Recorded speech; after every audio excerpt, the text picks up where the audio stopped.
ఎన్టీఆర్ స్టేడియంలో sun Risers Hyderabad ఆటగాళ్ల batting దంచికొట్టే శైలికి ముచ్చటపడిన వాళ్లుండరు. అభిమానులు మరిచిపోలేని డైలాగ్ ఒకటి గతేడాది నుంచే వినిపిస్తోంది. ఉప్పల్లో కొడితే బాల్ తుప్పల్లో పడాలి. ఇది కేవలం ఫన్ లైన్ కాదు. ఈ సీజన్ ఎస్ఆర్హెచ్ ఆటగాళ్ల ఆట తీరు చూస్తే ఇది వాస్తవం అనిపిస్తోంది. అభిషేక్ శర్మ, ట్రావిస్ హెడ్ల ఊచకోతకు ప్రత్యర్థి బౌలర్లు బెంబేలెత్తిపోతుంటే ఇప్పుడు ఆ జాబితాలోకి ఇషాన్ కిషన్ కూడా చేరిపోయాడు. ఈ జార్ఖండ్ డైనమైట్ 47 బంతుల్లోనే సెంచరీ సాధించి ఎస్ఆర్హెచ్ విజయంలో కీలక పాత్ర పోషించాడు. అటు ఇషాన్ కథ ఒక రియల్ కమ్ బ్యాక్ స్టోరీ. గత సీజన్లో ముంబై ఇండియన్స్ జట్టులో ఉండగా ఫామ్ కోల్పోయిన ఈ వికెట్ కీపర్ బ్యాటర్పై ఫ్యాన్స్ నమ్మకాన్ని కోల్పోయారు. మెగా ఆక్షన్కి ముందు అతన్ని రిటైన్ చేయకుండా ముంబై ఇండియన్స్ వదిలేశారు.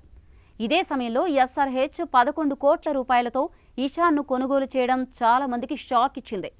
ఫామ్లో లేని ఆటగాడిపై అంత డబ్బు ఎందుకన్న విమర్శలు ఎగిసిపడ్డాయి. కానీ ఇప్పుడు ఆ విమర్శలన్నీ మూతపడ్డాయి. ఇషాన్ కిషన్ బ్యాట్ మాట్లాడిందే. గ్లౌస్ వేసుకున్న వికెట్ కీపర్గానే కాదు, ఓపెనర్గా కూడా మెరుపులు మెరిపించగలడని నిరూపించాడు. అట్టడుగు నుంచి లేచి ఈ స్థాయికి చేరడం చిన్న విషయం కాదు. ఒకానొక దశలో సెలక్షన్ కోసం ఎదురుచూస్తూ గడిపిన ఇషాన్ ఇప్పుడు ఎస్ఆర్హెచ్ విజయంలో కేంద్ర బిందువుగా మారాడు. 47 బంతుల్లో శతకం సాధించడమంటే కేవలం ఓ ఆటగాడి ప్రతిభ మాత్రమే కాదు, అతని నమ్మకాన్ని, పునర్జన్మను కూడా ప్రతిబింబిస్తుంది. బౌలర్లను బేబీ స్టెప్లతో ఎదుర్కొని షార్ట్ పిచ్ బాల్స్ను బుల్లెట్లా బౌండరీకి తరలించడంలో అతని మెచ్యూరిటీ కనిపించింది. స్పిన్ను దాటిగాడేందుకు అతను ఉపయోగించిన ఫుట్ వర్క్ అద్భుతమని చెప్పాలి. ఇవన్నీ చూసిన క్రికెట్ పండితులు ఇషాన్ను మరో లెవెల్ ప్లేయర్గా చెబుతున్నారు. గతాన్ని పక్కన పెట్టి ధైర్యంగా ముందుకు సాగిన ఇషాన్ ఇప్పుడు ఎస్ఆర్హెచ్ జట్టు బలంగా నిలబడేందుకు ప్రధాన పునాదిగా నిలుస్తున్నాడు. అంతేకాకుండా ఇషాన్ కిషన్ బ్యాటింగ్ వల్ల ఎస్ఆర్హెచ్ టాప్ ఆర్డర్కు కొత్త జోరొచ్చింది.